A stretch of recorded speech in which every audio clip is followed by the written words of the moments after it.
నమస్తే, welcome to Pallavi TV. బాగా ఎండలు కొడితే అకౌంట్ లో డబ్బులు పడ్డాయా? అవును. భానుడి భగభగకి కాసులు జలజలా పడే అవకాశం ఉంది. దరఖాస్తు అవసరం లేదు, ఆఫీస్ కి వెళ్ళనక్కర్లేదు, నేరుగా అకౌంట్ లోనే డబ్బులు పడతాయి. ఇంత సౌకర్యం ఉన్న ఈ స్కీమ్ ఏంటో ఇప్పుడు తెలుసుకుందాం. సాధారణంగా బైక్ మీద బయటకు వెళ్లాలంటేనే మండిపోతున్న ఎండలకు వణికిపోయే పరిస్థితి. అలాంటిది ఇక ఎండలో బరువులు మోసే పనులకు వెళ్లాల్సి వస్తే ఎండ దెబ్బ తగలటం దాదాపు ఖాయం. పొద్దంతా 8 గంటల పాటు ఎండలో నిలబడి పనులు చేస్తే బాడీ పూర్తిగా డీహైడ్రేట్ అయిపోతుంది. ఇది ఒక్కోసారి ప్రాణాపాయ స్థితిని కూడా కలిగిస్తుంది.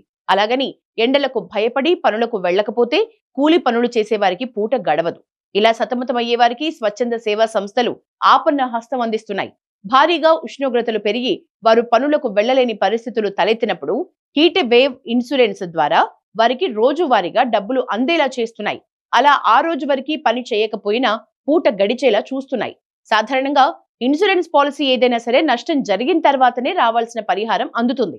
ఈ హీట్ వేవ్ ఇన్సూరెన్స్ మాత్రం ఆ రోజున నిర్ణీత ఉష్ణోగ్రత స్థాయి దాటగానే నిబంధనల ప్రకారం అందాల్సిన అమౌంట్ ని లబ్ధిదారులకు అందిస్తుంది. అదే రోజు వారి బ్యాంక్ అకౌంట్ లో డబ్బులు జమ అవుతాయి. దీన్నే పారామెట్రిక్ ఇన్సూరెన్స్ అనే పేరుతో కూడా పిలుస్తారు. ఇక ఎంత చెల్లిస్తారు అనేది తీసుకున్న బీమాపై ఆధారపడి ఉంటుంది.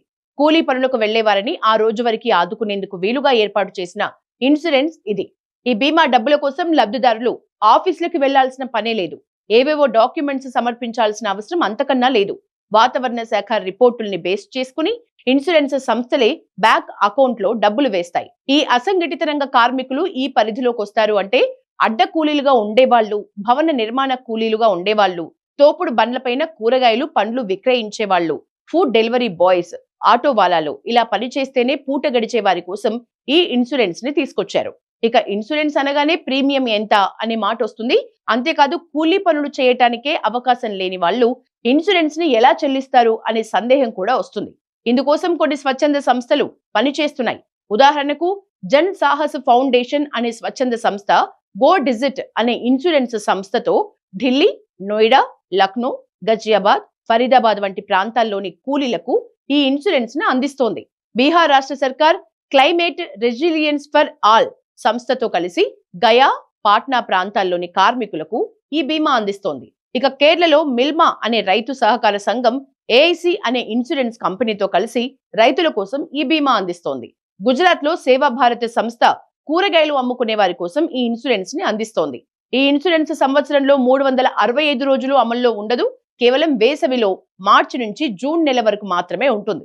ఎండకు పని చేయలేని వారికి ఆ రోజు కడుపు నింపేందుకు తెచ్చిన పాలసీ అని గుర్తించాలి. మహిళల కోసం ప్రత్యేకంగా సెల్ఫ్ ఎంప్లాయిడ్ ఉమెన్ అసోసియేషన్ అనే మహిళా సంక్షేమ సంస్థ ప్రత్యేకంగా స్త్రీల కోసం ఈ ఇన్సూరెన్స్ ని అందిస్తోంది.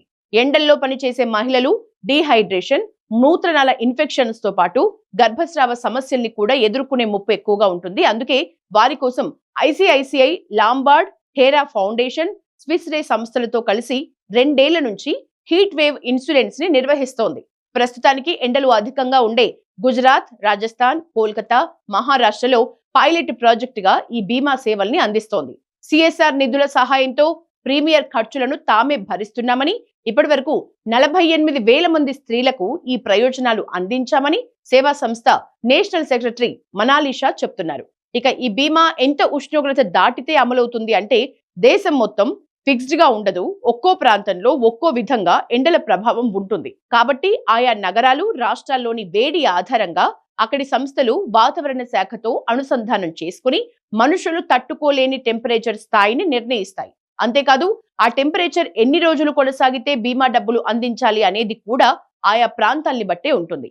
ఉదాహరణకు కేరళలోని మిల్మా రైతు సహకార సంఘం 39 డిగ్రీల ఉష్ణోగ్రత వరుసగా వారం రోజులు కొనసాగితే పాడి రైతులకు పరిహారం అందిస్తోంది. ఇలా ఆయా ప్రాంతాల్ని బట్టి టెంపరేచర్ ఎన్ని రోజులు అనేది నిర్ణయిస్తారు. ప్రస్తుతానికి పైలట్ ప్రాజెక్టులు కొనసాగుతున్నాయి. ఆ తర్వాత దేశం మొత్తం అమలు కావచ్చని నిపుణులు చెప్తున్నారు.